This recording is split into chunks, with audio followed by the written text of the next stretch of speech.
ሃሌሉያ ሰላም ለኪ ኦ ማርያም ደብረ መቅደሱ ለእግዚአብሔር ሰላም ለኪ እንተ መልዕልተ ኩሎሙ ቅዱሳን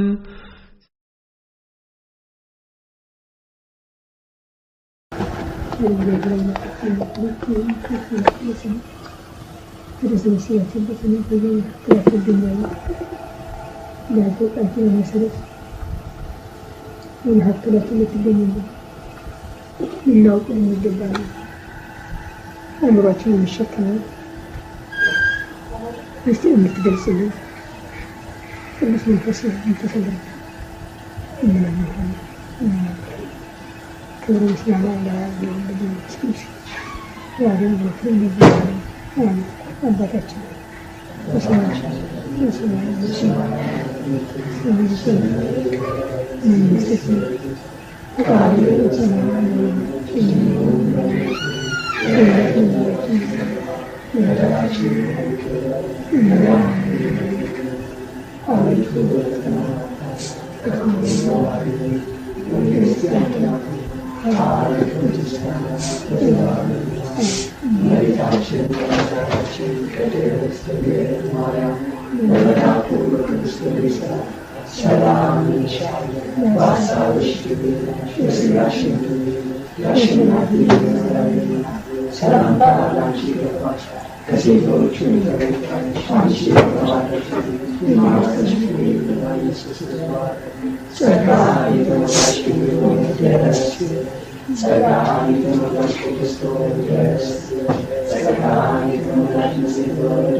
لكن يصدق ومهلك سير الهديات وهدوات كل هزك يتهيس بالفوس اللي ترتاح من سنة الله يمين هذه الهديات تستسري لما وقضى مع السنة يتلقى من نازلة السنة من الهديات يهديات كلهم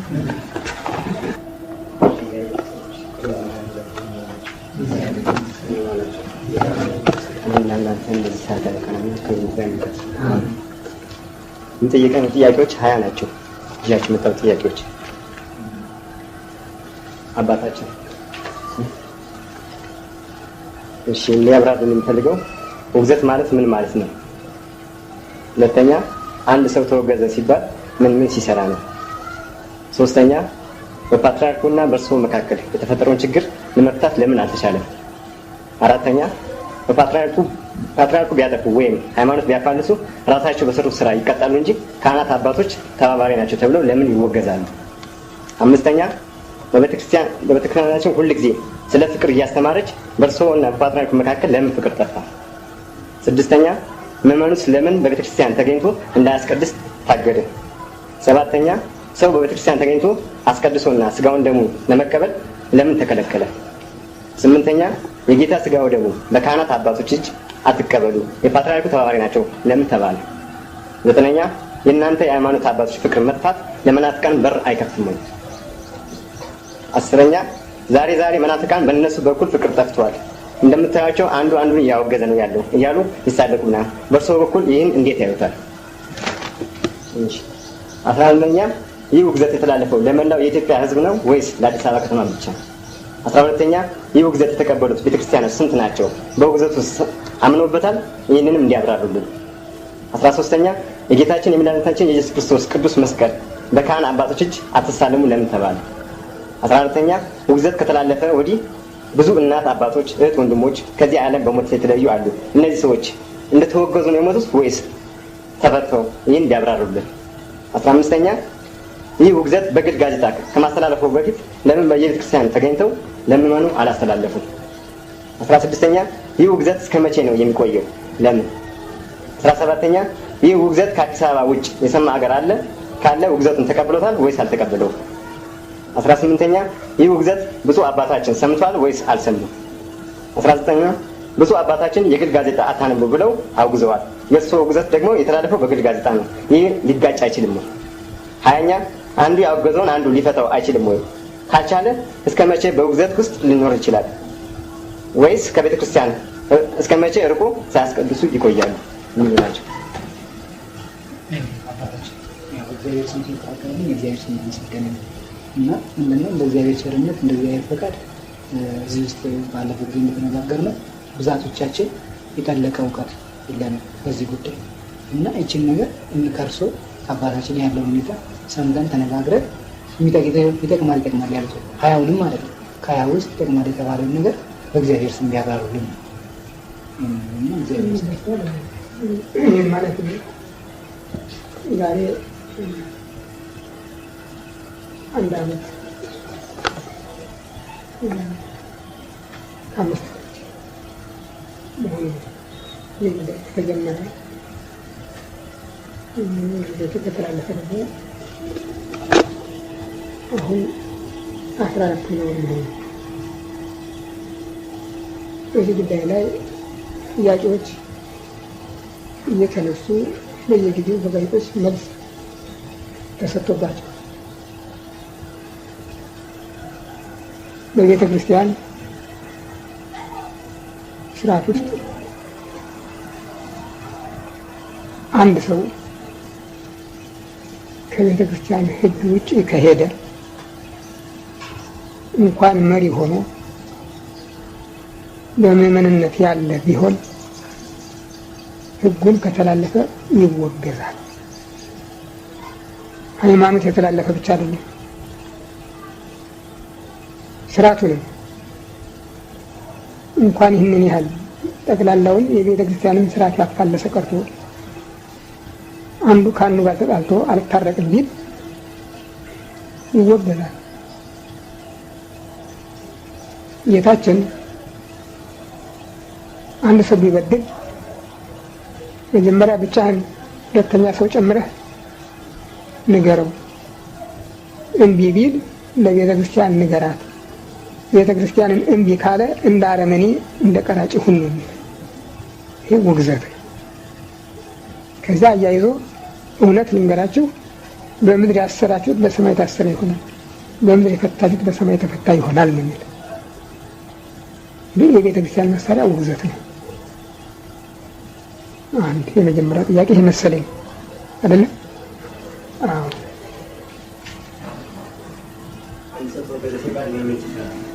ምን ሲሰራ ከቤተ ክርስቲያን ሕግ ውጭ የሆኑ ነገሮችን ሁሉ ካደረገ ይወገዛል።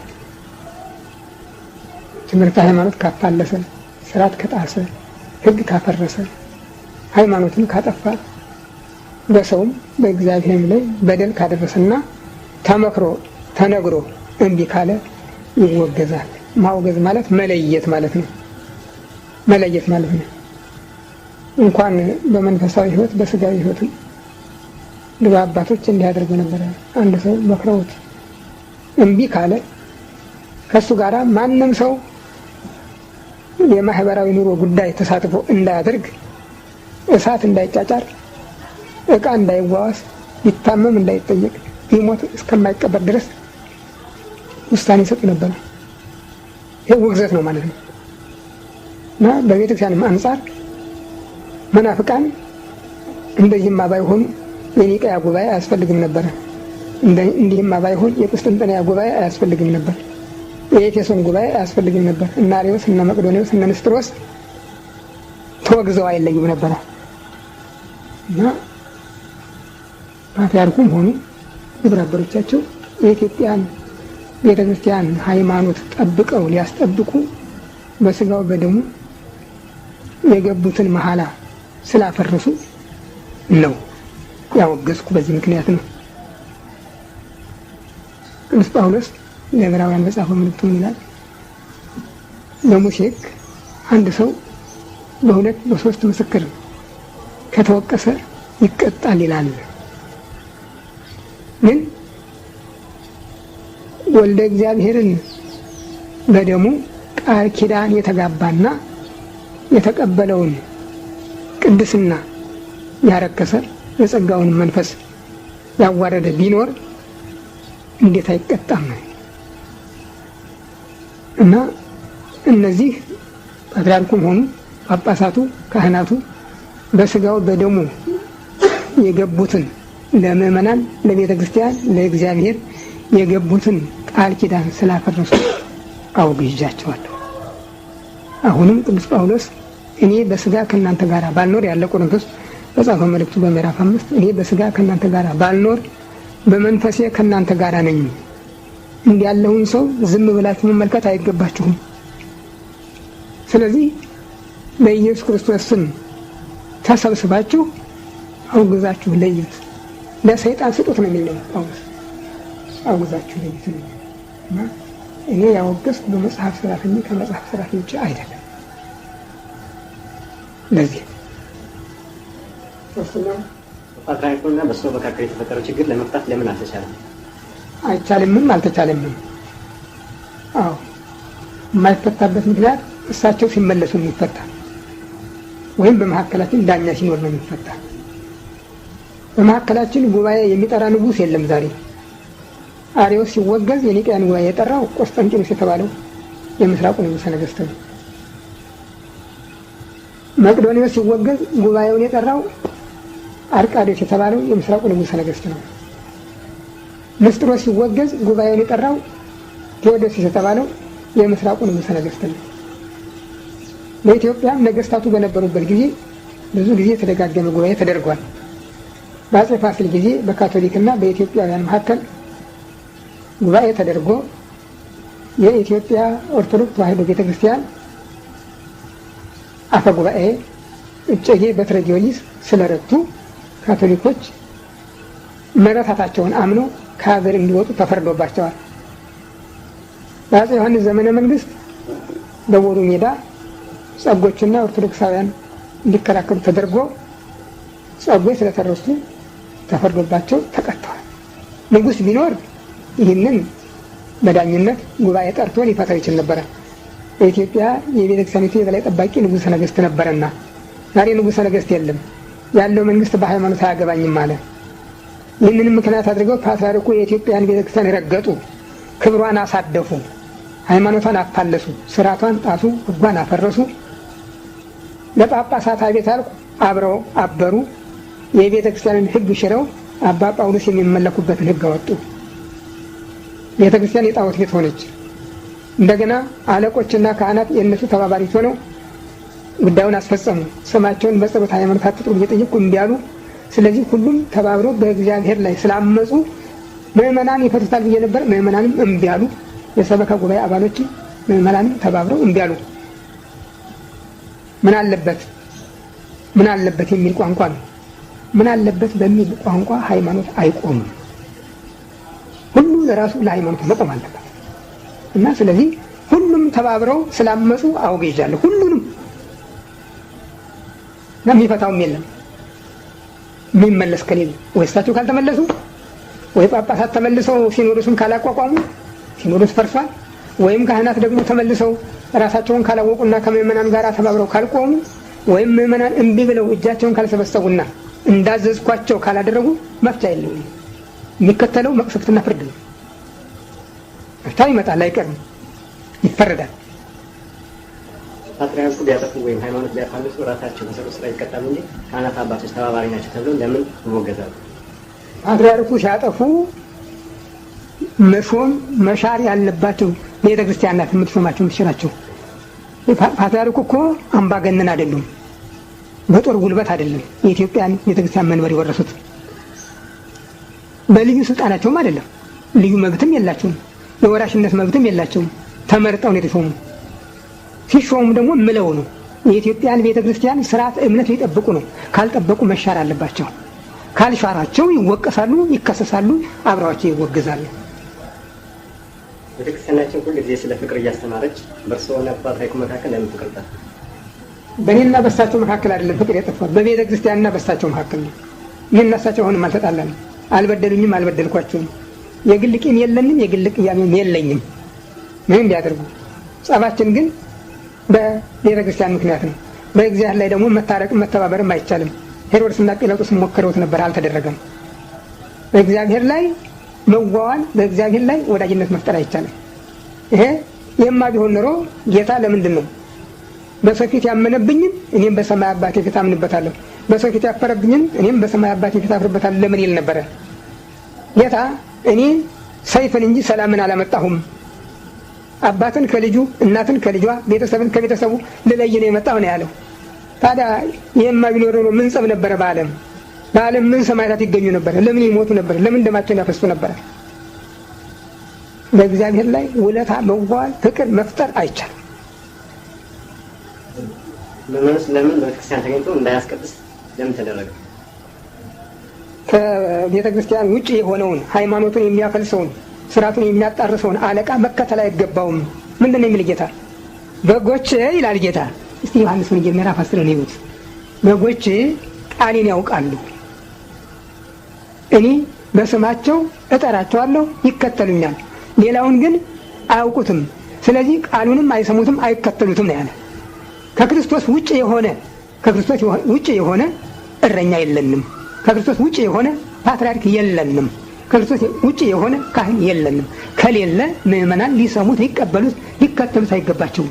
ማንን ነው የሚያስቀድሱት? ማንን ነው የሚቀድስ? ዲያብሎስ ይቀድሳል? አይቀድስም እኮ። ይሄን አታውቁም? ዲያብሎስ እኮ አይቀድስም። ቅዱሳን መላእክት ናቸው እንጂ የሚቀድሱ፣ ዲያብሎስ አይቀድስም። ቅዱስ ብሎም የእግዚአብሔርን ቃል አይጠራም። እና እነዚህ እግዚአብሔርን የካዱ መቀደስ አይችሉም። በእነሱ ድምፅም ደግሞ ማስቀደስ አይቻልም። የቅዳሴ ተባባሪ መሆንም አንችልም። ስለዚህ ምዕመናን ከዚህ መታቀብ አለባቸው። ምዕመናን ናቸው ወንጀለኞች። እንግዲያውስ አንደኛ ከበው እያጨበጨቡ፣ ሁለተኛ ሲወጡ ሲገቡ እጅ እየነሱ ቁጭ ብድግ እያሉ፣ ሶስተኛ ገንዘባቸውን እየሰበሰቡ እየሰጡ ለጣዖት አምልኮት ማጠናከሪያ ያደረጉት ቤተክርስቲያን ያፈረሷት ምዕመናን ናቸው። 800,000 ብር የፈጀ መኪና የተገዛ በምዕመናን ገንዘብ ምዝበራ ነው። 1 ሚሊዮን ተኩል የፈጀ ግብዣ የተጋበዘው ከቤተ ክርስቲያን በተፈጸመው ምዝበራ ነው። ምዕመናን እጃቸውን ቢሰበስቡ የሰበካ ጉባኤ አደራውን ቢጠብቅ ኖሮ የገንዘብ ድሆች አብያተ ክርስቲያናት ራሳቸው እንደተናገሩት በገጠሪቱ ያለች ቤተ ክርስቲያን የምትረዳበት አታ በሙታን ሴቶች ቀሚስ የሚቀደስ ብለው ራሳቸው በጉባኤ ተናግረዋል። ይህን የሚሰሙ ምዕመናን ናቸው ዝም ብሎ የሚያጨበጭቡ። ደግሞስ በቤተ ክርስቲያን ላይ ደም እየፈሰሰ ደም አፍሳሽ ቅዱስ ነው እንዴ? ደም አፍሳሽ ቅዱስ ነው? አይኑ አይቶ የለም? ይሄ ህዝብ፣ አዲስ አበባ ህዝብ አይኑ አይቶ የለም? ሰምቶ የለም? ከዚህ ነው ቅዳሴ የሚያገኘው እሱ። ሰው ቤተክርስቲያን ተገኝቶ አስቀድሶና ስጋውን ደግሞ ለመቀበል ለምን ተከለከለ? እና አልከለከልኩም። የሚያቀብላችሁ ካገኛችሁ ቅዳሴ የሚቀድስ ቄስ ጳጳስ ካላችሁ አልከለከልኩም። የላችሁም። የጌታ ስጋው ደግሞ በካህናት አባቶች እጅ ተቀበሉ። ፓትርያርክ ተባባሪ ናቸው ለምን ተባለ? ስልጣነ ክህነት የላቸውም እኮ ነው የምላችሁ። የፓትርያርኩ ተባባሪ የሆነ ሁሉ ስልጣነ ክህነት የለውም። ምክንያቱም ሚያዝያ 30 ቀን 1988 ዓመተ ምህረት የወጣው ህግ ሲኖዶሱ የፈረመበት ህግ እስከዛሬ የኢትዮጵያ ቤተክርስቲያን የምትሰራባቸውን ደንቦችና ህጎች አሻሽሎ የሚመራና ለሲኖዶሱ ተጠሪ የነበረው ፓትርያርክ በመንፈስ ቅዱስ ፈንታ መሪ እንዲሆን አመራር ሰጪ እንዲሆን ፈቅዶ ቤተክርስቲያንና አባሎቿ የፓትርያርኩ ተጠሪ እንዲሆኑ አድርጓል። ከዚያ ጊዜ ወዲህ ጳጳሳትም ቀሳውስትም ራሳቸውን ሽረው የአባ ጳውሎስ ፍጡራን ስለሆኑ አባ ጳውሎስ ደግሞ ስልጣነ ክህነት የመስጠት መብት ስለሌላቸው አሁን ዛሬ የሚቀድሱ የሚያወድሱ ካህናት ቄሶችን ጳጳሳትም የሉንም። ስለዚህ ካሏቸው ምን አልቀወም ነው። እናንተ ሃይማኖት አባቶች ፍቅር መጣ ለመናፍቃን በር አይከፍትም? ፍቅር አልጠፋም እኮ ነው የምላችሁ። ፍቅር የሚባል ነገር የለም። በእግዚአብሔር ፍቅር የለም። በእግዚአብሔር ቀልድ የለም። በእግዚአብሔር አድማ አለ እንዴ? አድማ እኮ ነው። ምን አጣላን? ምንም ጠብ የለም። ይህ ውግዘት የተላለፈው ለመላው የኢትዮጵያ ሕዝብ ነው ወይስ ለአዲስ አበባ ነው? ለሞላ ኢትዮጵያ ሕዝብ ብቻ አይደለም። በሞላ ዓለም ላሉ ለኢትዮጵያውያን ሁሉ ክብራቸው ለተደፈረው ለኢትዮጵያውያን ሁሉ በኢትዮጵያ ብቻ አይደለም። በሞላው ዓለም ላሉ ኢትዮጵያውያን ሁሉ ነው። ውግዘቱ ከተላለፈ ወዲህ ብዙ እናት አባቶቻችን ወንድሞቻችን ከዚህ ዓለም በሞት የተለዩ አሉ። እነዚህ ሰዎች እንደተወገዙ ነው የሞቱት ወይስ ተፈተዋል? ትእዛዙን አክብረው ከሆኑ ተፈተዋል። ትእዛዙን ካላከበሩ ግን እስረኞች ናቸው።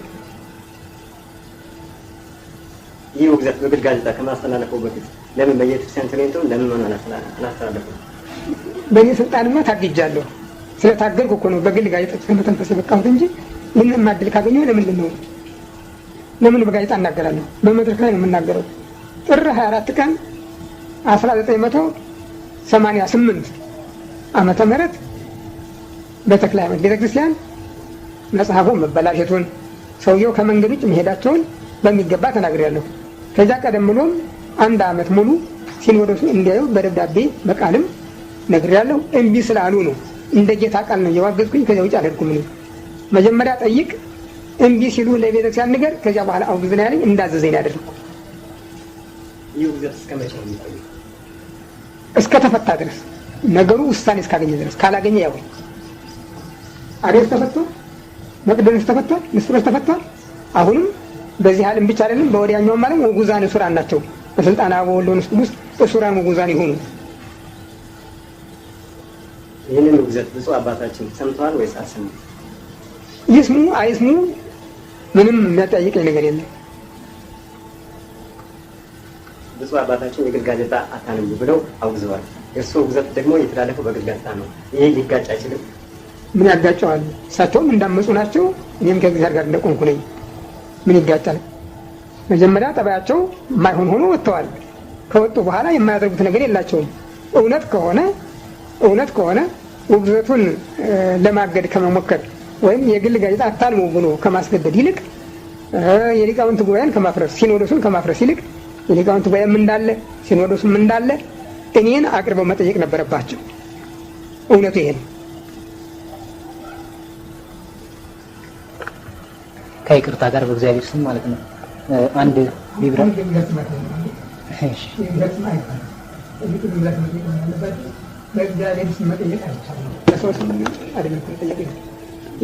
ትምህርት ነው።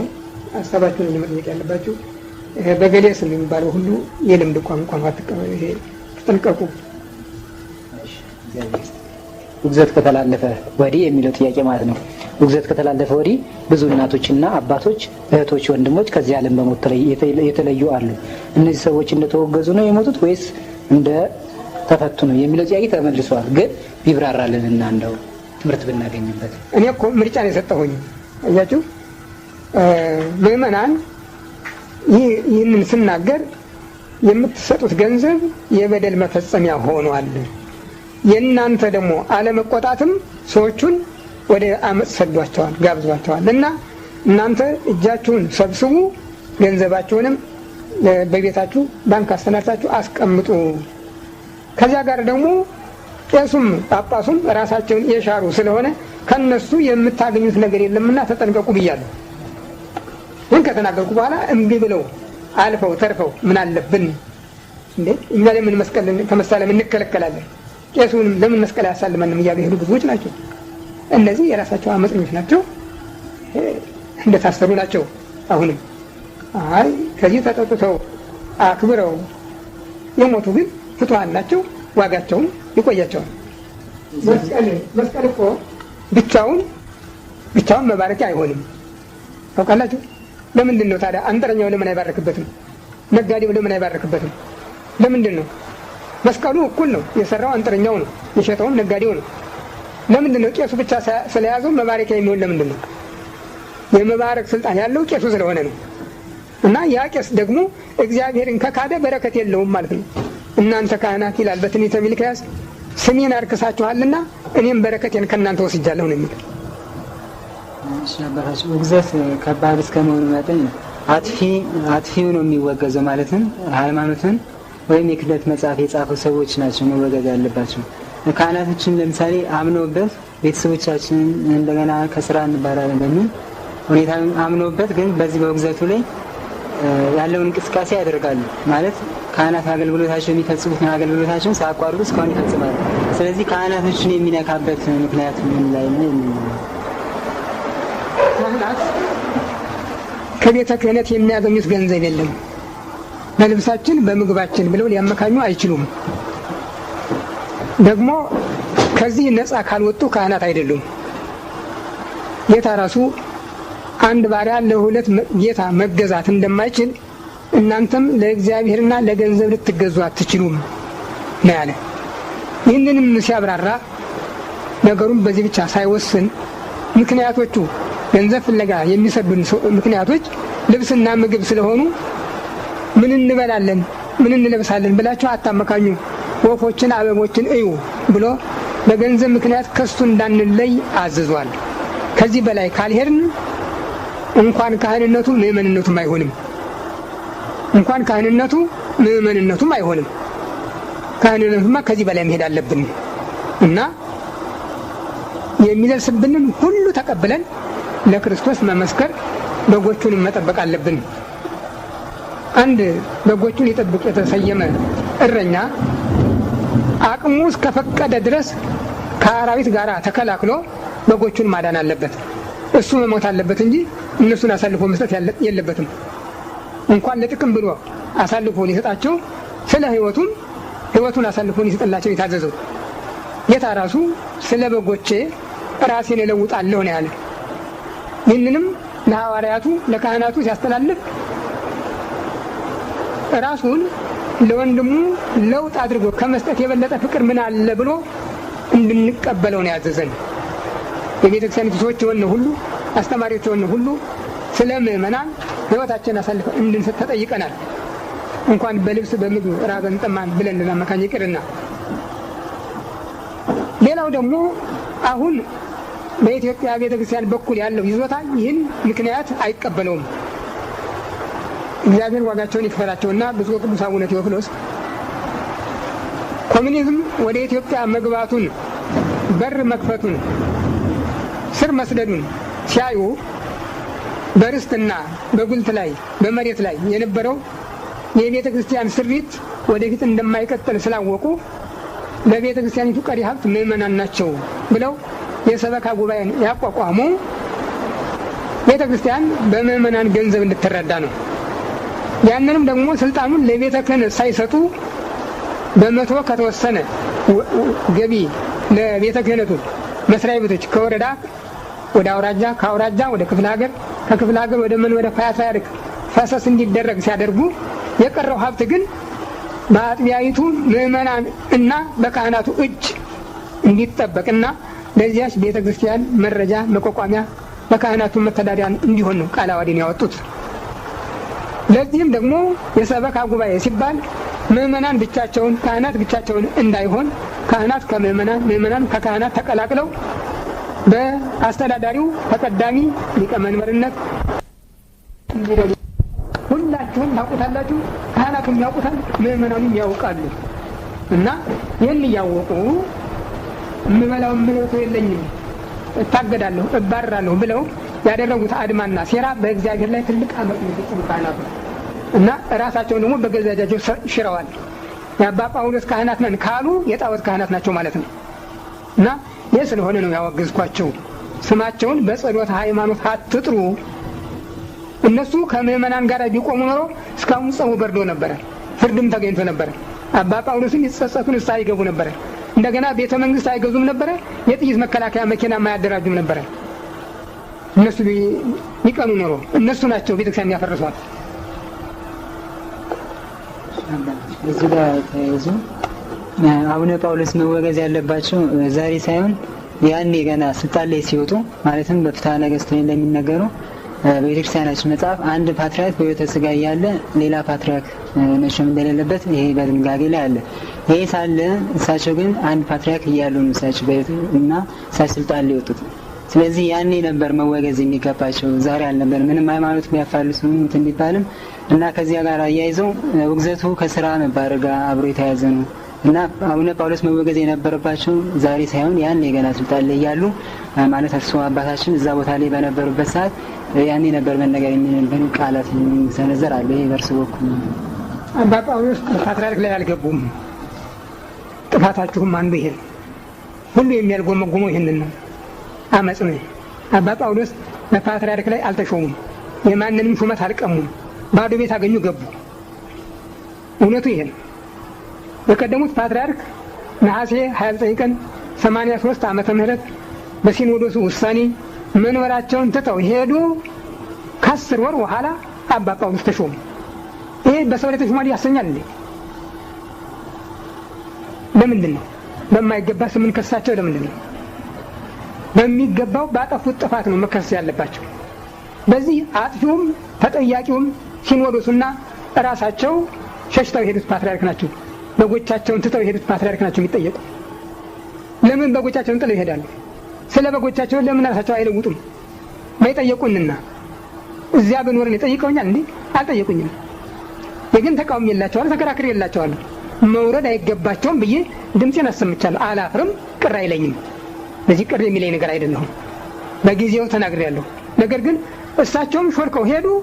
ሲኖዶሳቸውም አብሮ አቅፎ አጅቦ ሸኛቸው። ይሄ ነው እውነቱ፣ ይሄ ነው።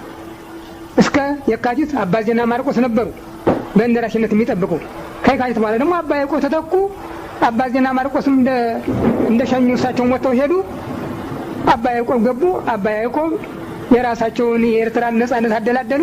እዚህ ያለውን ለሚገባው ሰጥተው ሄዱ ለመሰላቸው እና አባ ጳውሎስ የገቡ ክፍት ቤት እንጂ በሰው ላይ አልተሾሙም። ያም ቢሆን እኔ ከምርጫ ውስጥ አልገባሁም፣ እንቢ ብዬ ቀርቻለሁ። እሺ፣ አንድ የመጨረሻ ጥያቄ። እግዚአብሔር ለሰለሞን በሰጠው ቃል ኪዳን መሰረት በመጽሐፈ ነገሥት ተጽፎ እንደምናነበው የእግዚአብሔር ዓይኖች ዘወትር በቤተ ክርስቲያን ላይ እንደሆኑ ይናገራል እና አቡነ ጳውሎስ ስም መጠራቱ የእሳቸው ስም ሳይሆን ያው መንበሩ የቅዱስ ማርቆስ መንበር ስለሚጠራ በዛ ቦታ ላይ የሚደረገው ማንኛውም ስርዓት ቅዱስ ቁርባኑ፣ ሌሎችም ስርዓቶች ሁሉ የማያርግበትን ሌላ የማይከፈልበት ምክንያቱ ምን ላይ ነው የሚባል ካዱት። ሚስቱን የፈታ ሰው ባል ይባላል እንዴ? ሚስቱን የፈታ ሰው ባል አይባልም፣ ፈቷል። በቃ ሚስቱን የእሱ አይደለችም፣ መልሶ ማግባትም አይችልም። እና መንበረ ማርቆስን ክደዋል። መንበረ ሊሆን የጌታ አድረዋል። ከሮማ ፓፓ ቡራኬ ተቀብለዋል።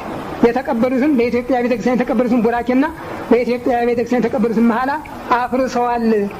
አቤቱታ እኮ ይሄ ነበር የነገርኳችሁ። ይሄ ቃል ኪዳናቸውን አፍርሰዋል። ክርስቶስን ክደዋል። በመንበረ ማርቆስ ላይ አይደለም አሁን ያሉ። የሰሩት ቤትም መንበረ ሊሆን ነው፣ ያሉም በመንግስተ ሊሆን ነው፣ በሃይማኖተ ሊሆን ነው። ስለዚህ ውጉዝ ናቸው። ይህ ውግዘት አሁን ተላልፏል አይደለም? በዚህ ውግዘት መካከል እንግዲህ አንድ ሰው በስጋ እያለ ብዙ ነገሮችን ያደርጋል። ከዚህ በኋላ ደግሞ ውግዘቱ ካስተላለፈ በኋላ ወደማይቀረው ሞት የሚክድበት መንገድ ደግሞ አለ። እግዚአብሔር አምላክ ክፉን ነገር ያደርገውና ይህ ውግዘት እንደተላለፈ ወይ በእርሶ ወይ በእርሳቸው መካከል የመለየት ባህሪ ቢኖር ውግዘቱ እንደታሰረ ነው ወይስ እንደተፈታ ነው? እንደታሰረ ነው። ማንም አይፈታው። ማን ይፈታው? እስከ መቼ ድረስ ነው ያለው? ቤተክርስቲያን እስከ ተመለሰ ድረስ። ቤተክርስቲያኒቱ ተመልሳ ሲኖዶሱ የቤተክርስቲያን የክርስቶስ ተጠሪ ካልሆነ ምን ጊዜም አይፈታም። የክርስቶስ የሆኑ ጳጳሳት ከሌሉ ካልተሾሙ አሁን ያሉትም እንዲያውም አይሆንም። አሁን ያሉት አይሆኑም፣ ያሉት ካህናትም አይሆኑም። ይሄን ነው።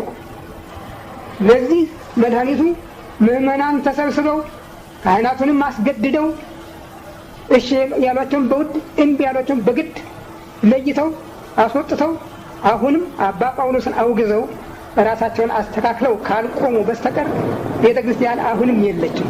እንዲህ በመላም ደግሞ አትመለስም። ይሄን ነው። በመላም አትመለስም። አባ ጳውሎስ ድንገት ቢሞቱ እኔም ድንገት ብሞት ያሉት ጳጳሳት ያሉት ቀሳውስት ተመልሰው ተከተው የሚሰሩ ስራ ምንም ዋጋ የለውም።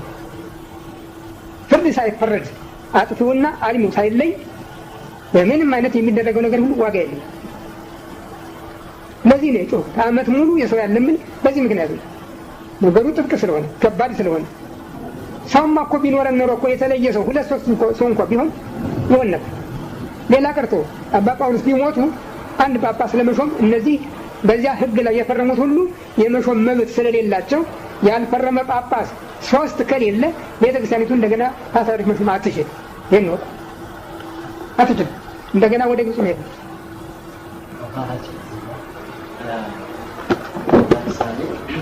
የእርሱን ውግዘት የሚቀበል ሰው ማለትም አባት የአቡነ ጳውሎስን የማይቀበል ነገር ግን እግዚአብሔር አንጣውና እድሜቱን ያርዝልንና እርሶ ቢለዩ እንኳን ያ ሰው ፈቶ በቦታው ላይ እውነተኛውን መተካት አይችልም። ስርዓቱ ተስተካክሎ ማለት ነው። ስርዓቱ ተስተካከለማ ስርዓቱ ያስተካክለዋል። እኔም እኮ ስርዓቱ የተስተካከለ እንጂ ሌላ እኮ ውግዘት እኮ የለኝም። የእኔ እኮ አቤቱታና ጩኸት ስርዓቱ ወደ ነበረበት ይመለስ ነው። ከተመለሰ ተመልሷል፣ ውግዘት የለም። ካልተመለሰ ግን ማንም ሊፈታው አይችልም። ክር አይደል፣ ገመድ አይደል፣ ሽቦ አይደል፣ ቀልድ ነው። እሺ አባታችን የኔ ጥያቄ ደግሞ ካህናቱና ጳጳሳቱ የተወገዙበትን ምክንያት ሰምተናል። ራሳቸው ፓትርያርኩ የተወገዙበት ምክንያት ምንድን ነው? ከዚህ ጋር የሚያያዝ አንድ ጥያቄ ስላለኝ ነው የጠየቁት። አንድ ጊዜ አቡነ ተክለ ሃይማኖት እሳቸውም ሮም ሄደው ፖፕ ጋር ተገናኝተው አንዳንድ ውሳኔዎችን ያሳለፉ ይመስለኛል። አላደረጉም። የሌው ይወራ በስተቀር አባ ተክለ ሃይማኖት ይህን አላደረጉም። በመንገድ ኃላፊነት አንድ ሰው በመንገዱ ለምሳሌ ፓፓው የሮማ ፓፓ አዲስ አበባ ቢደርሱ እዚህ አጋጣሚ አባ ጳውሎስን ቢያገኙ አባ ጳውሎስ በመንገድ መተላለፊያ ሮም ቢሄዱ ሮም ላይ ፓፓውን ቢያገኙ ይህ አይደለም ተገናኙ የሚባለው። አባ ጳውሎስ በኦፊሴል በሚገባ በክብር ተጠርተው ሄደው በጸሎተ ቅዳሴ በጸሎተ ማዕድ ተሳትፈዋል። 10,000 በሚገኙበት ምዕመናንም ራሳቸውን አዋርደው እንደ ተራ ምዕመን የፓፓውን ቡራኬ ተቀብለዋል። አባ ተክለ እንዲህ አላደረጉም።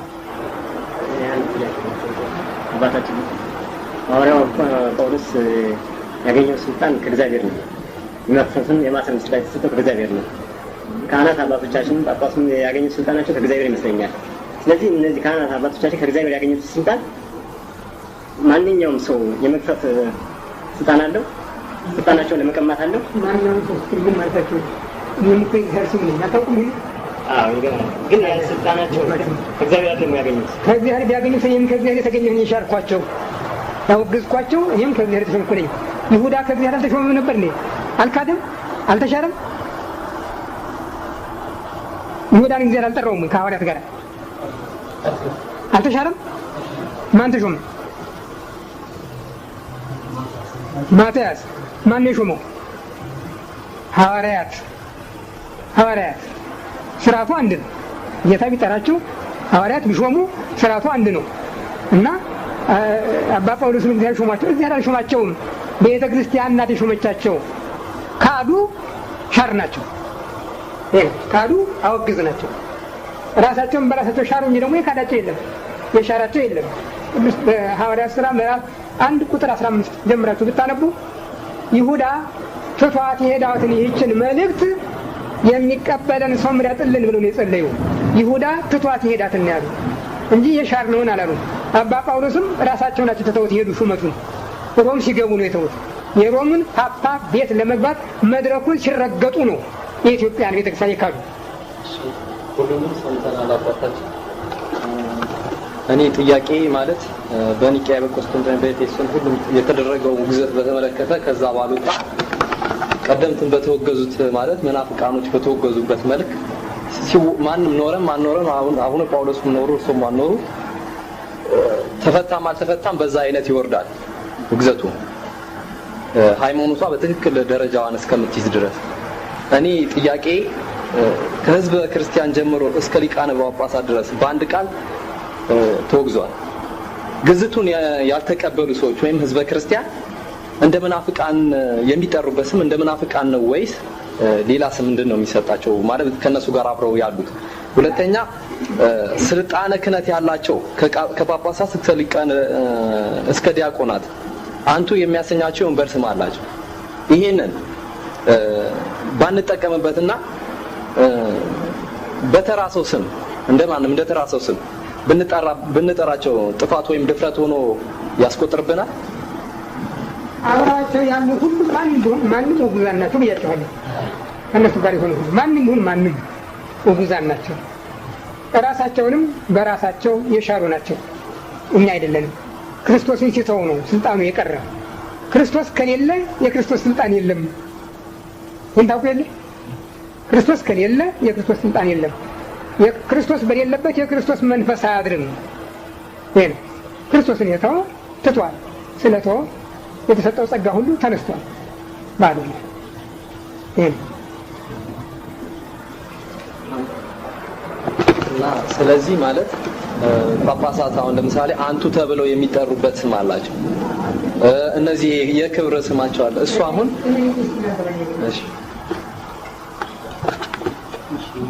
እኔ አንድ ጥያቄ ያለኝ ምንድነው ከተወገዙበት አባቶች አንዱ ተጠሪነቱ ለሲም በሲኖዶስ ተጠሪነቱ ለመንፈስ ቅዱስ ነው የሚል ነበር።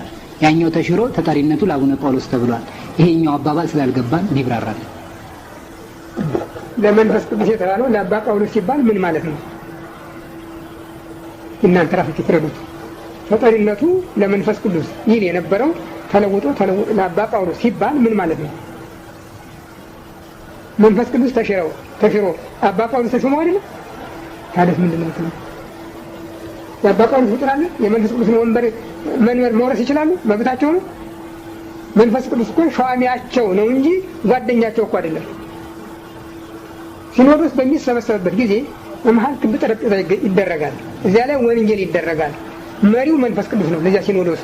ስለዚህ ውይይቱ በክብ ጠረጴዛ በኩልነት እንጂ በበላይነትና በበታችነት የለም። ያንን አስወግደው እሳቸው የመንፈስ ቅዱስ መንበር ከያዙ ጣዖት ናቸው ማለት ነው። እና እሳቸውን የተከተለ ሁሉ ጣዖታዊ ነው ማለት ነው። እሺ የጉባኤው ነገር እንዴት ነው ማለት በ11 ቤተክርስቲያን ትምህርት ይሰጣል። ትምህርቱን የሚሰጡት ብዙ ወጣቶች ናቸው። ያው ውዘቱን የማይቀበሉ ናቸው። በመማርም በኩል ምን አይነት መልእክት አለ? ስብከት ነው ተላልፍ ነው። ሰይጣን መቼ ነው ወንጌል ሰባኪ ሆኖ የሚያውቀው? መቼ ነው የተመረጠው ወንጌል ሰባኪነት? አለ የምታውቁበት በመጽሐፍ ቅዱስ? እነሱ ሳያምኑ ማንን የሚያሳምኑ? ሳይማሩ ማንን የሚያስተምሩ? ክርስቶስን ሳያውቁ ወደ ማን ነው የሚጠሩት?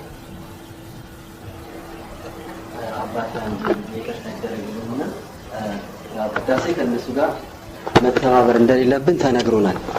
ይህንም ደግሞ በጸጋ ተቀብለናል። ነገር ግን ቤተ ክርስቲያን ሄደን ባለፈው ጊዜ እንደተናገሩት ቅዳሴውን ሳንካፈል መጠለያ ይኖራል። መጠለያ ውስጥ ገብተን በቅዳሴው ሰዓት የራሳችን የግል ጸሎት ብናደርግ የሚያመጣው ክፋት ነገር ይኖራል ብለውናል። ይገባል። ይህንን መጠበቅ ይችላል። ማታ ሆነ እነሱ በሌሉበት አሁን ሰሞኑ እንጸልይ ስትሉ አሁን ያ ድምፅ ማጉላ እያንባረቀ ልትጸልይ ትችላላችሁ ማለት ነው ይሆናል። አሁን እንኳን እናንተ ይሄ እዚህ ቤት አስቸግሮኛል። እቤት እዚህ ጸሎት ቤት አለችኝ። በቃ እዛው ፊቴ የቆመ ነው ይመስል እንትኑ ግራማፎን እንዴት ሰንጥቆት እንደሚገባም አላውቅም። አባታችን አንድ ጥያቄ ልጠይቅህ። አሁን ብዙ እናቶች ደካሞች እናቶች አሉ።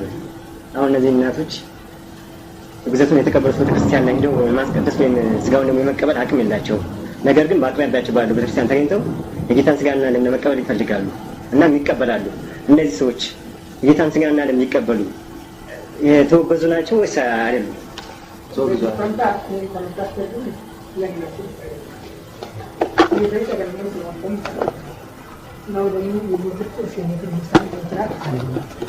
እና በየጊዜው ካልተቀበልን ብለው ባይቸገሩ ያንን አክብረው ጸሎታቸውን ቢጸልዩ አቡነ ዘበሰማያት ቢደግሙ እና ያለቻቸውን እድሜ ከእግዚአብሔር ጋር ያሳልፉ ብትነግሯቸው ይሻል።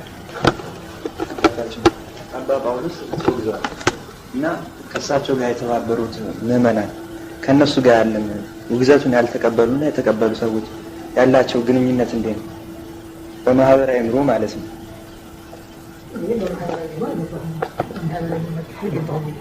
እኔ በቤተ ክርስቲያን ውስጥ ባለው ስነ ስርዓት ማህበራዊ ኑሮን ግን ራሳቸው ሊያስቡበት ይገባቸው።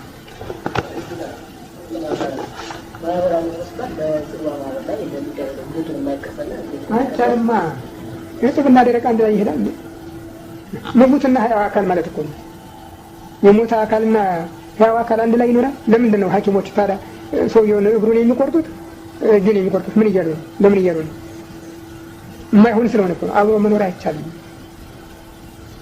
ገበታ አብሮ መቅረብ ይቻላል። የእግዚአብሔር ሰላም እኮ የሚኖረው ሲኖር አይደለም እንዴ? በመካከላችሁ እግዚአብሔርን የተወና እግዚአብሔር ያለውን አንድ ላይ ያለው ሰላም አትበሏቸው አይደለም እንዴ ያለው ሐዋርያው ዮሐንስ? ሰላም አትበሉት። ኢየሱስን ወደ እናንተ ይዞ የማይመጣ ከሆነ ይህንን ትምህርት ወደ እናንተ ይዞ የማይመጣ ከሆነ ሰላም አትበሉት። ሰላም የሚለው በክፉ ስራ ይተባበረዋልና አነ ያለ ቅዱስ ዮሐንስ ሐዋርያ በመልእክቱ ጌታም ወደምትገቡበት ቤት ሁሉ አስቀድማችሁ በዚያ ሰላም የሚገባው ሰው እንዳለ ጠይቁ፣ ካለው ሰላማችሁ ይደርበት፣ ከሌለ ግን ሰላማችሁ ወደ ራሳችሁ ይመለስላችሁ ነው ያለ። እና ሰላም የሚኖረው ክርስቶስ ሲኖር ነው። በይሉኝታ እኮ አይደለም ሃይማኖት፣ በይሉኝታ ሊፈጽም አይችልም። እንደሱ ከሆነማ ብዙ ሰማዕታት እናቶቻቸውን፣ አባቶቻቸውን፣ ወላጆቻቸውን፣ አሳዳሪዎቻቸውን እየተው ለምን ይሄዱ ነበር? እኔን የሚከተል ቢኖር ራሱን ይካድ ነው ያለው። እንኳን ሌላውን ራሱን ይካድ ነው። እሺ አባታችን አንድ ጥያቄ ጠይቁኝ። በፊት ቅዳሴ ጠዋት ተነስተን እንሄድ ነበር። አሁን ግን ቅዳሴውን ስንቀር ከቤተሰቦቻችን ልዩ ሀሳብ እየተሰጠን ነው። ማለትም ቅዳሴ ተለይቶ ምን አይነት ጸሎት ነው፣ ስብከትም ስንቀር ምን አይነት ጸሎት ነው፣ ይሄ ከእምነታችን ልዩ ነው፣ መስተካከል አለበት እያሉ ከቤተሰቦቻችን ፍቅር እያጣን እና ውግዘቱን ደግሞ አልተቀበሉት። በምን አይነት ማስረዳት እንችላለን? ቅዳሴ ካላስቀደሳችሁ አስጸልዩ የሚል ከየት አገኙ እነሱ? ቅዳሴና ጸሎት የተለያዩ ናቸው። ቅዳሴ ማስቀደስ ይቻላል እርግጥ ከተቻለ፣ ስጋውን ደግሞ መቀበልም ይቻላል ከተቻለ። ግን ይህን ካላደረጋችሁ አትጸልዩ የሚል ማን ነው? ይህን ያዘዘ? ጸሎት ቀንም ሌትም ጠዋትም ማታም ሲሆን በ24ቱ ከዚያ ቢቀር በ12ቱ ከዚያ ቢቀር በ7ቱ ሰዓታት መጸለይ ይቻላል። ቅዳሴ በዚህ ሁሉ መቀደስ ይቻላል። ቅዳሴ ስርዓት ሌላ ነው፣ የጸሎት ስርዓት ሌላ ነው። ደግሞ ስብከት የሚሉት ደግሞ አሁን የመጣ የፕሮቴስታንት ውርስና ቅርስ ነው እንጂ የኢትዮጵያ ቤተክርስቲያን አይደለም። ይሄ ዝም ብሎ ማንም የሚፈነጭበት የቻለውም ያልቻለውም ሲደነፋ የሚውልበትና እንደ ሙዚቃ ቤት ዋሽንቱም ክራሩም መሰንቆም የሚፈራረቅበት ይሄ የኢትዮጵያ ቤተክርስቲያን ስርዓት አይደለም። ሚስዮናውያንን ለማስገባት የተደረገ ሸር ነው። ለማስለመድ ህዝቡ ከየት መጡ እንዳይል ለማስለመድ የተደረገ ሸር ነው እንጂ ራሳቸው የሚወጡበትን የሚገቡበትን የማያውቁ ጎረምሶች የወንጌል አስተማሪ ሆነው መላክ የለባቸው።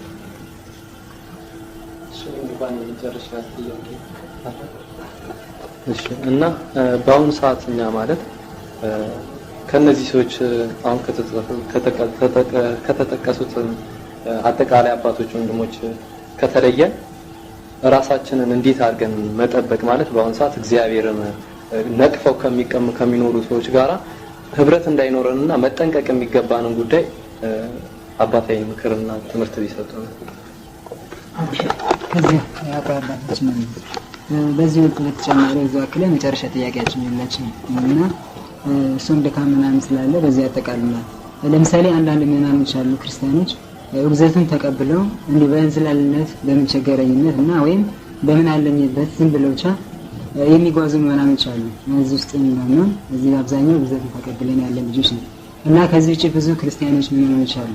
እነዚህ ለነዚህ ክርስቲያኖችም ሆነ ለኛም ለሌሎችም እንደ በትምህርት መልኩ ላይ ያስተላልፉ የሚችሉ ከዚህ አኳያ ከክርስቶስ ጋር ካልሆኑ ምን ያደርጉላችኋል? ከክርስቶስ ጋር ያልሆነ ምን ሊጠቅማችሁ ይችላል? ከኔ ጋር የማይሰበሰብ ይበትነኛል፣ ከኔ ጋር አንድ የማይሆንም ጠላቴ ነው ነው ያለ እና እናንተ የክርስቶስ ከሆናችሁ ከክርስቶስ ጋር ያልሆነ ምን ያደርግላችኋል? የክርስቶስ የሆነ ሁሉ የክርስቶስ ያልሆነውን መተው አለበት። ምንድን ነው ያለ ቅዱስ ጳውሎስ በቆሮንቶስ 2ኛ ምዕራፍ 6 ከቁጥር 14 ተጠራጣሪዎች አትሁኑ፣ በማያምኑ ሰዎች ቀንበርም አትጠመዱ፣ በሕጋቸው አትያዙ፣ ጽድቅን ከኃጢአት ጨለማን ከብርሃን የሚያደባልቅ ክርስቶስን ከሰይጣን ምዕመናንን ከመናፍቃን የሚያቀላቅል የእግዚአብሔርን ታቦት በጣዖት ቤት የሚያኖር አለ ወይ ብሎ እንዲህ አድርጎ ነው የለየው። እስቲ እሺ አሁን ከነዚህ ነገሮች የትኛው ነው ስህተት ነው የምትሉት? ጽድቅን ከኃጢአት ጨለማን ከብርሃን መሃይምናንን ከመናፍቃን ክርስቶስን ከሰይጣን? እኔ አይደለም የተናገርኩ፣ የእግዚአብሔር ቃል በሐዋርያቱ አድሮ እንዲህ ግልጥ ፍርጥ ያለ ቋንቋ ሰጥቷል። በዚህ መሰረት ተመሩ፣ እሺ ለሚላችሁም ንገሩ፣ እንዲህ ካላችሁ ራሳችሁን እየታብሯል ትዳችሁን አራግፋችሁ መመለስ ብቻ ነው። ሌላ መንገድ ከተቻላችሁ የሚተባበርም ካገኛችሁ አሁን የካህናቱ ስህተት ምን እንበላለን የሚል ነው። የገንዘብ ምንጭ ካገኛችሁ የገንዘብ ምንጭ አዘጋጅታችሁ እሺ ያሏቸውን ካህናት ወደ እናንተ ብትጠሩ ሌሎችንም ልታደሙ ትችሉ ይሆናል። ይህ መስለኝ ብልሃት ይሄ ነው። ከዚህ በቀረ ሌላ የምለው ነገር የለም። ይሄ በራሴ በበኩሌ ህይወቴን አሳልፌ የሰጠው ስለሆነ ምንም የሚያከራክረኝ ነገር የለም። ያው እስካሁን ድረስ ለተደረገልን ነገር ሁሉ እግዚአብሔር አምላክ ይስጥልን። ከእናንተ ቃል የምጠይቅበት ማለት ነው። ሁለት የምጠይቅበት ማለት ነው። በተጠየቁት ሁሉ የግድ መልስ መስጠት አለብኝ። ልጆች ነንና ተሳስተናል። ያው ምንም አናውቅም ገና ሕፃኖች ነን። በእግዚአብሔር ስም ይቅር በሉ። ጥያቄያችሁን በሚገባ ተቀብያችኋለሁ። እስከተቻላችሁ ድረስ እሺ የሚላችሁን የሚሰማችሁን እሺ የሚላችሁን ያልሱ እሺ የሚላችሁን መልሱ። እንዲህ ካላችሁ ምን ማለት ነው? በስመ አብ ወወልድ ወመንፈስ ቅዱስ አሐዱ አምላክ አሜን። አቤቱ ቸር እግዚአብሔር አምላካችን ሆይ በዚህ ዕለት በዚህ ሰዓት በዚህ ስፍራ በቸርነትህ ስለሰበሰብከን በቸርነትህ የሚገባንን እንድንወያይ ስላደረግከን ሁሉ አስቀድሞ ቅዱስ ስምህን እናመሰግናለን። ቸር እግዚአብሔር አምላካችን ሆይ ስብሰባችን የሚጠቅመንን መንገድ ለመፈለግ እንጂ ማንንም ለመጉዳት ያላደረግነው የማናደርገውም የሆናችን ስለምታውቅ አንተ ምናልባት ስህተት ቢኖረን ይቅርታ ታደርግልን እንለምንሃለን፣ እንማልድሃለን። ጌታዬ አምላኬ መድኃኒቴ ኢየሱስ ክርስቶስ እኔ አቅም የለኝም፣ ጉልበትም የለኝም። ማንንም ለመጉዳት ማንንም ለመጥቀም አልፈልግም፣ እንደማልፈልግም ታውቀዋለህ። ሕሊናዬንም ሕይወቴንም የምትመረምረው የምትመራው አንተ ስለሆን ሁሉንም ታውቀዋለህ። ያዘዝከኝን ብቻ እንደሰራሁ አምናለሁ። ስለዚህ አሁንም ቤተክርስቲያኔ ከወደቀችበት የምትነሳበት ከተሰበረችበት የምትጠገንበትን አእምሮ፣ ፍላጎት፣ ናፍቆት በየምእመናኖች ልብ እንድታሳድር እለምንሃለሁ፣ እማልድሃለሁ። ጌታዬ አምላኬ መድኃኒቴ ኢየሱስ ክርስቶስ ጠላት ሰይጣን የተከልከውን እየነቀለ የዘራኸውን እያፈለሰ ነው እና እንክርዳድ መዝራት አይደለም በአሁኑ ጊዜ ያለው በኢትዮጵያ ቤተክርስቲያን ላይ የተከልከውን መንቀል ነው፣ የበቀለውን ማጥፋት ነው እንጂ እንክርዳድ መዝራት እንኳን አይደለም። ድብልቅ አይደለም ይሆን ከላይ እስከታች በገንዘብና በሰው ኃይል በጉልበት ኃይል ቤተክርስቲያን ታፍና እየፈረሰች ነው እና በደምህ ለዋጃሃት ቤተክርስቲያን አንተ የሰነፍን ስራ እንድትሰራ እለምንሃለሁ፣ እማልድሃለሁ።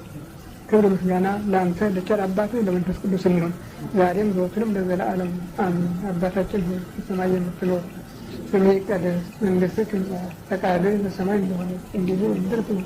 የዕለት ምግባችንን ዛሬ ስጠን፣ በደላችንንም ይቅር በለን እኛም የበደሉንን ይቅር አቤቱ፣ ወደ ፈተና አታግባን ከክፉ ሁሉ አድነን እንጂ መንግሥት ያንተ ናትና ኃይል ምስጋና ለዘለዓለም አሜን። እመቤታችን ቅድስት ድንግል ማርያም በመልአኩ በቅዱስ ገብርኤል ሰላምታ ሰላም፣ በሐሳብሽ ድንግል ነሽ፣ በሥጋሽም ድንግል ነሽ። የአሸናፊ እግዚአብሔር እናት ሆይ ሰላምታ ላንቺ ይገባሻል። ከሴቶች ተለይተሽ አንቺ የተባረክሽ ነሽ፣ የማኅፀንሽ ፍሬ ኢየሱስ ክርስቶስ ምስሉን አምላክ ነው። ጸጋን የተሞላሽ ደስ ይበልሽ፣ ጸጋን የተሞላሽ እግዚአብሔር ከአንቺ ጋር ነውና ከተወደደ ልጅሽ ከጌታችን ከመድኃኒታችን ምሕረትን ለምኝልን ኃጢአታችንን ሊያስተሰርይልን ለዘላለም አሜን። ኦ እግዚእ ኢየሱስ ክርስቶስ በከመ በሳህልከ ወምሕረትከ ስረይ ኃጢአቴ ወኃጢአተ ኩሉ ሕዝብከ። ጌታዬ ኢየሱስ ክርስቶስ ሆይ እንደ ይቅርታህ እንደ ቸርነትህ ብዛት የኔንም የሕዝብህንም ኃጢአት አስተስርይ። በማወቅ ባለማወቅ በማሰብ በመስራት በመናገር የተፈጸመውን ሁሉ እግዚአብሔር ይፍታ። የአብ በረከት የወልድ ፍቅር የመንፈስ ቅዱስ ኅብረት ከሁላችን ጋር ይሁን። ሃሌሉያ ሰላም ለኪ ኦ ማርያም ደብረ መቅደሱ ለእግዚአብሔር ሰላም ለኪ እንተ መልዕልተ ኩሎሙ ቅዱሳን። በስመ አብ ወወልድ ወመንፈስ ቅዱስ አሃዱ አምላክ አሜን። እነሆ የማርያም መንገድ ማምለጫ መዳኛ ለአዳም ዘር በሙሉ የእግዚአብሔር አንድነት ፍቅር የእመቤታችን ቅድስት ድንግል ማርያም አማላጅነት ከሁላችሁ ጋር ይሁን እያልን የማርያም መንገድ የተሰኘ አዲስ መንፈሳዊ ሚዲያ ይዘን ቀርበናል። በዚህ መንፈሳዊ ሚዲያ አብ ወልድ መንፈስ ቅዱስ ያዘጋጁት እምዬ ቅድስት ድንግል ማርያም የባረከችው የሥጋና የነፍስ ምግብ የሆኑ ሀለወተ እግዚአብሔር፣ ትምህርተ ሃይማኖት፣ ክብረ ድንግል ማርያም፣ ዝክረ ቅዱሳን፣ ገድለ ቅዱሳን፣ የኢትዮጵያ ኦርቶዶክስ ተዋሕዶ ቤተ ክርስቲያን ታሪክ፣ ሥርዓተ ቤተ ክርስቲያን፣ የሀገራችን ቅድስት ኢትዮጵያን ታሪክ፣ የኢትዮጵያ ነገሥታትና የጀግኖች አርበኞች ታሪክ፣ እንዲሁም መንፈሳዊ ዘጋቢ ፊልም ያገኙበታል። የማርያም መንገድ ማለት መዳኛ ወይም ማምለጫ ማለት ሲሆን ትውልዱ ስለ ኦርቶዶክስ ተዋሕዶ ቤተክርስቲያንና ሀገረ እግዚአብሔር ሀገረ ማርያም ተብላ ስለምትጠራው ቅድስት ኢትዮጵያ ታሪኳንና ማንነቷን እንዲያውቅ አውቆም የራሱን ቅዱስ የሆነ ታሪክ እንዲሰራ ለማስቻል የሚሰራ ኢትዮጵያዊ ቀለም፣ ኢትዮጵያዊ አሻራ ያለው ሚዲያ ነው። በውኑ ኢትዮጵያዊ መልኩን ወይስ ነብር ዥንጉርጉርነቱን ይለውጥ ዘንድ ይችላልን? በዚያን ጊዜ ክፋትን የለመዳችሁ እናንተ ደግሞ በጎ ለማድረግ ትችላላችሁ። ትንቢተ ኤርምያስ ምዕራፍ 13 ከቁጥር 23። ይህንን መንፈሳዊ ሚዲያ ለመደገፍ ሼር፣ ላይክ፣ ሰብስክራይብ ያድርጉ። እናመሰግናለን። እነሆ ከዛሬ ጀምሮ ትውልድ ሁሉ ብፅዕት ይሉኛል። የሉቃስ ወንጌል ምዕራፍ 1 ከቁጥር 48። ሰላም ለኪ እንተ መልዕልተ ኩሎሙ ቅዱሳን